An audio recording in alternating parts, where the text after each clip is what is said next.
Okay, this is Roby. I'm AJ4F from the Texas DX Society, and I'm going to talk about remote ham radio, and I'm going to give you an introduction into this system.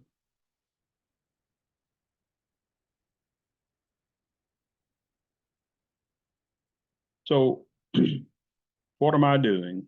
So, several years ago, there was a big surge in the interest in uh, remote operation of ham radio stations. Since the initial surge, there's been a lot of evolution and growth in how this can be done, and it's especially among contesters. So I wanted to investigate how remote operation has evolved for the typical ham, and I'm especially interested in learning about the relative difficulty of setting up and operating a commercially available remote station, which the typical ham could access to improve his capability to work DX.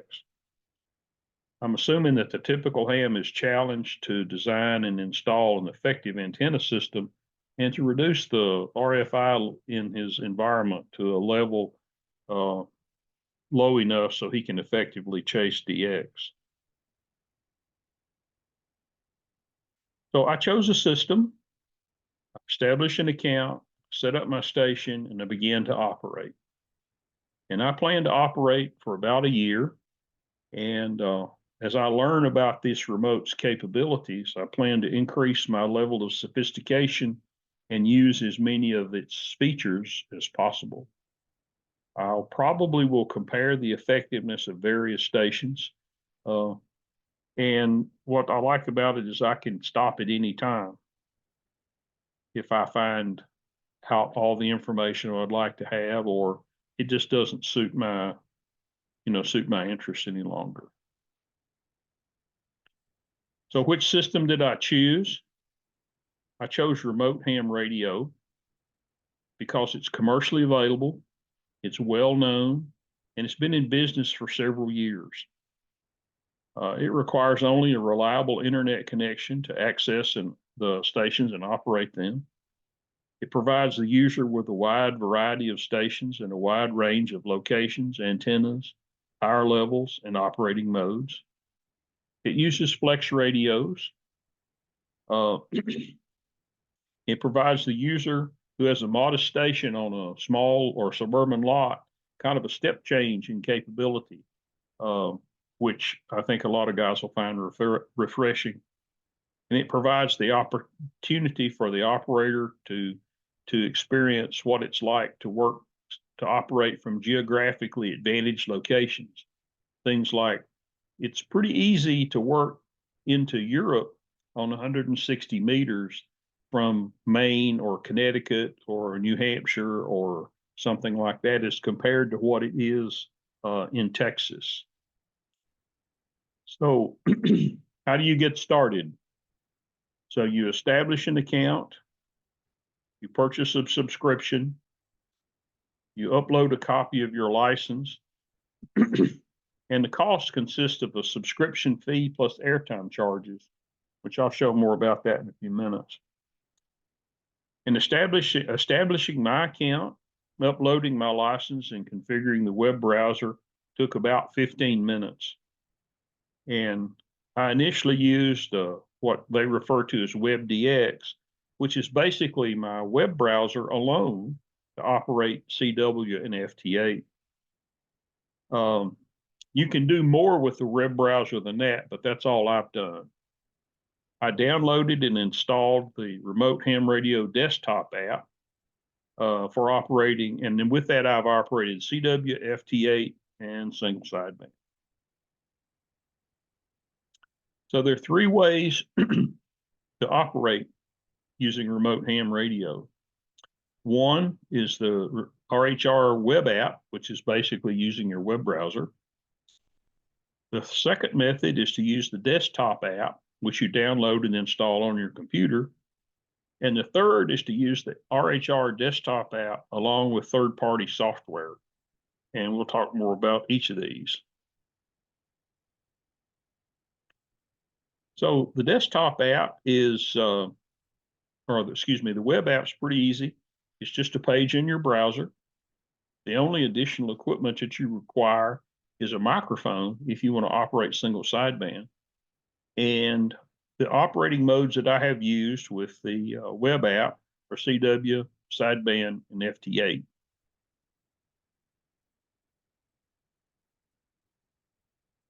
The RHR desktop app is a little different, but its functionality is essentially the same.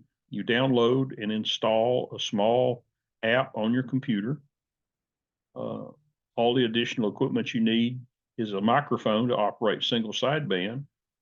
And with it, I've operated CW, sideband, FT8. Its functionality is almost the same. Really, is almost the same as the as the web app. Then the third way is the most sophisticated way, and that's using the RHR desktop app and other third-party software to operate the station. You download the desktop app, install it on your computer. You download and install other Flex Radio software, Smart SDR, Smart DAX, and Smart CAT on your computer. The Smart SDR is basically the radio front end, the radio operating panel, if you want to think about it like that. Smart DAX is a virtual set of audio cables to allow you to connect the audio out of the RHR desktop app to the various applications you're going to use. And Smart CAT is a virtual set of USB cables to allow you to connect and transmit frequency and other information like that to these various other applications. Essentially, the Flex Radio connects to the RHR app through the internet. Or excuse me, the Flex Radio apps connect to the RHR app, and the RHR app connects to the Flex Radio through the internet. Your microphone, your paddle, and etc. connect to your computer, and through your computer to the desktop, to the third-party apps. And all the information flow is Flex Radio apps to RHR desktop app through the internet to the Flex Radio and back. That's the communication channel. Now, I point out I don't actually use this approach yet. That's the next step in sophistication for me. But I'm trying to describe it so you can get a good idea of what it looks like. It looks like this approach would give you a fully functional Flex Radio, so you can take advantage of all of the Flex Radio's features. It allows you to use programs like N1MM.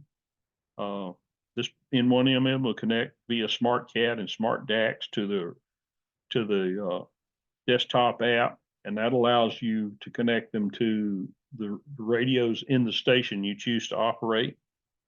This approach is likely a great approach for contesting. And if you're going to take this approach, it looks like a high definition monitor is definitely a great investment, because everything is visual and there's a tremendous amount of information on the screen. It can get rather crowded if you don't use it, have something like that. So what are the pros? You get great radios, antenna systems at various locations. Antennas and power levels, as I said before, vary by location. You can cover all bands, 160 through 6 meters. I think there's actually capability to do some 2 meter EME work. However, not all bands are available. All bands and all power levels are not available at all station locations. You don't require any radio or other equipment other than a microphone. QSOs are automatically assigned the proper QSO, the proper CQ zone, ITU zone, state, county, and grid square. But all that's part of your contact that you have to log if you're working stations for credit for DXCC, VUCC, or any other awards that many of us chase. The QSOs can be uploaded directly to LOTW, or you can generate an ADIF file and import that file into your personal logging program. Some of the cons: access to each station is on a first come, first served basis. You might not be able to access the station you want to use when you want to use it. During de-expeditions, all stations can be busy because people from all over the country are trying to work that new one. During contests, the best stations can be busy. As you would expect, contesters are really competitive and they're going to try to put the best station possible on the air. So they'll grab the big ones pretty quick. CW using Morse code using the RHR web app and desktop apps is via macros and a keyboard. You don't have the use of a paddle. And what I mean by keyboard is there's a, a small window, and anything you type into that window from the keyboard is automatically sent out as Morse code through the radio. So using the macros is much like using M1MM, where you have a key for CQ, a key for your response, and a key for thank you. But if you wanted to say, hi Orville, how's the weather in Nevada, or anything like that, you'd have to type that into the little box to have it sent. It works well. It's just different than what most people are accustomed to, so it takes time to get used to it. FT8 using the RHR web app and desktop apps is via RHR's WSJTX emulator, I call it. It's built into both the desktop app and to the web app, and it's very similar, but not exactly like WSJTX. So it takes a little bit of getting used to in order to become effective at it. Operation without a physical radio in front of you is definitely a paradigm shift. It takes some getting used to. It's not that it won't work. It's just not what you expect. And you kind of don't know where to go when you want to do something. You have to stop and think about it for a few minutes, which makes it awkward. Using flex radios is a paradigm shift because they display lots more information than just the radio sitting in front of you, and you can get overloaded with information pretty quickly. The documentation for RHR is mostly via via videos on YouTube. The video content appears to lag the actual features on the system by a little bit. In other words, if you'll find a feature on the radio, you'll find on one of the stations that you want to know more about, and that's not yet been documented in the video. So you have to kind of guess and tinker to come up with how to use it. While this is a little bit frustrating, I'm not trying to be straightforward and honest about it, but this is not a killer because the videos do contain a great deal of good information to help you get started and help you learn how to use the equipment and become an effective operator. The other thing that's kind of a con is the cost. You know the cost up front because we've told, they tell you it's a subscription fee plus $1 per minute that you're connected to a station, which you will see what that is whenever you connect to the station. There's no surprises, but you select a station, you get connected, you get kind of intense. You're kind of intense in your operating session, and when you finish up, you can be a little bit surprised at how much, how much money it's cost you. But like I said, that's the way I feel about it. So kind of as a summary, it's pretty easy to set up and begin making QSOs with the web and desktop apps.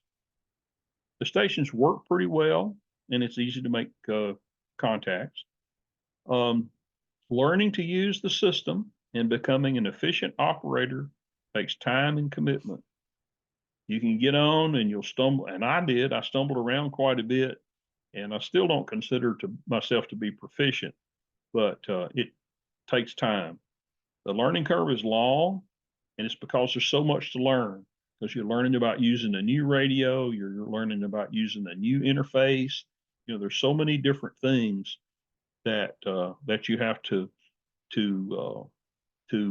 kind of build into your operating methodology. And at your home station, you've already done this. You've done it a long time, and you can do most things probably like me, you can do most things in your sleep almost. But this is different. You have the seat time in order to get this sort of ingrained into you.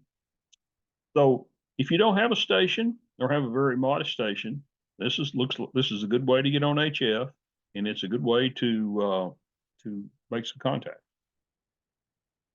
So I'm going to show you a little bit about the RHR website, and then I will do sort of a demo, or not really a demo, but sort of a look at a operation using an actual station using the RHR desktop app. And as I said, the next steps for me are to go to that next level of sophistication, downloading and installing this third-party software and making, seeing what I can do, how I can get this all integrated.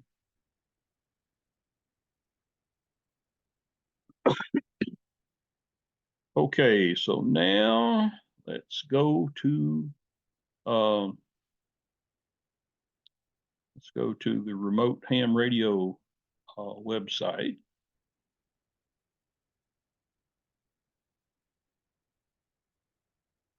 Okay, here we are.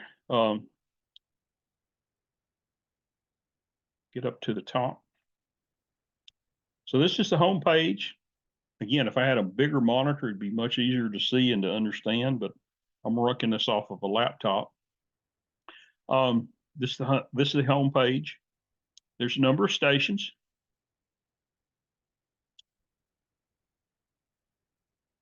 And each station either has a photograph, or like many of them, like it's loading here, a little video shot by a drone, so you can get a view of the outside of the station. And you can see this is the one in Jonesboro. I believe this is in Maine. But you can see the towers, and it's out in the open. It's not in a crowded area, so noise tends to be low. Those kind of things. Here's a description of the station.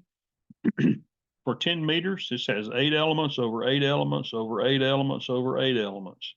It's got it's got a quad stack over 12, a triple stack on 15, triple stack on 20, 2 elements on 20, on 30, 4 elements on 40, 5 elements with a fixed wire beam on 80, and a full size 4 square on 160.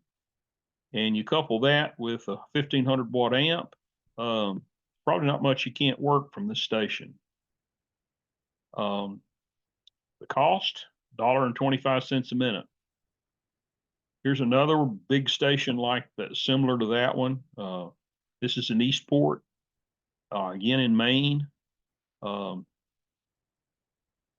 several of the stations in Maine. I don't know exactly why there's 20, why that is. There's 29 altogether, and most of them are on the East Coast.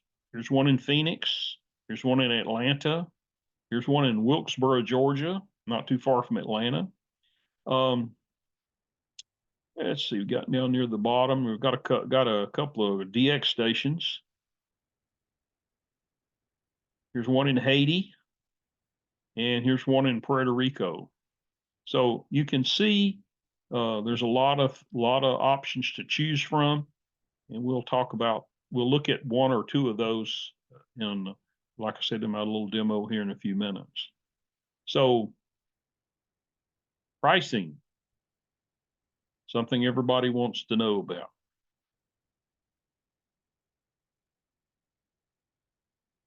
So there's a subscription fee, and here it is on the left-hand side.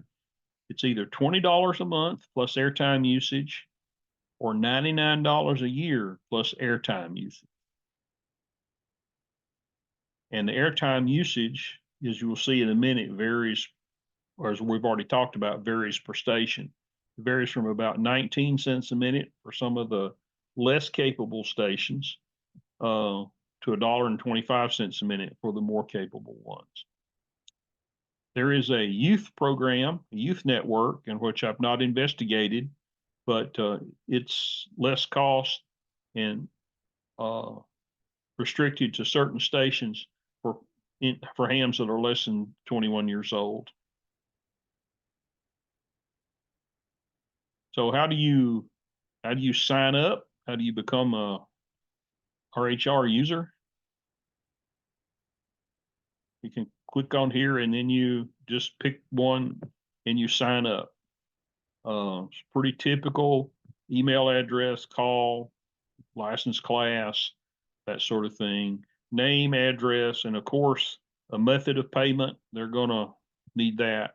And then later on, they'll ask you to upload a copy of your license within a certain number of days of establishing an account to prove your validity for to operate amateur radio stations in the U.S. Of course, we're all licensed, so that's no big deal. Okay. Next thing I'm going to do in another next thing I will do is we're going to get out of this, and then I will have another little clip where I actually log into the RHR desktop